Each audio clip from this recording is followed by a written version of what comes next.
Consider for just 1 minute what it would be like if the country you were born in and had lived your whole life didn't consider you a citizen. No country did. You belonged nowhere. That is the shocking reality for millions of people who have no nationality. They're stateless.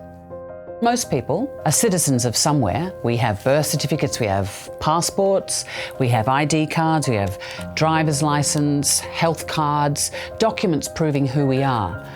But on paper, stateless people simply don't exist. In fact, I can't even tell you how many stateless people there are because over half of all countries don't even count them. Globally, countries that are counting have accounted for nearly 4 million people. But in all likelihood, the actual number is much, much higher.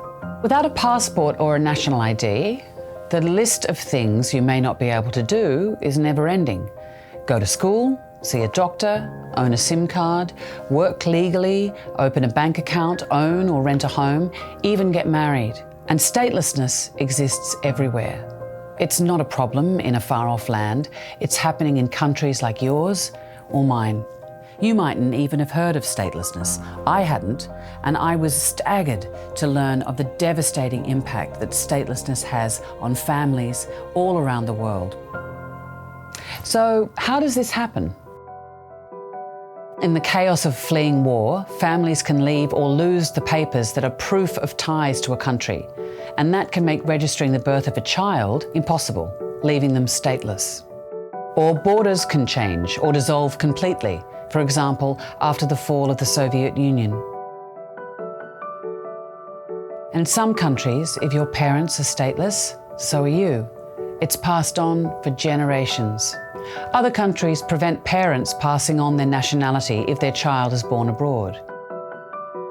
Some countries discriminate against women and don't let mothers pass on their citizenship. Ethnicity, language, religion, they've all been used as excuses to exclude entire groups from being citizens. More than 3/4 of all the people known to be stateless are minorities.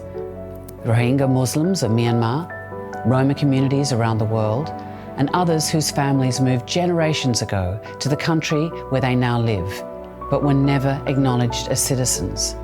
And when I went to Bangladesh, nothing could have prepared me for the depth of suffering that I saw amongst the Rohingya refugees.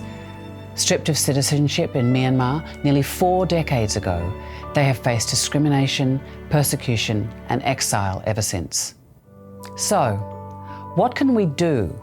For lawmakers and courts, we say you have the power to challenge and change the laws that lead to statelessness.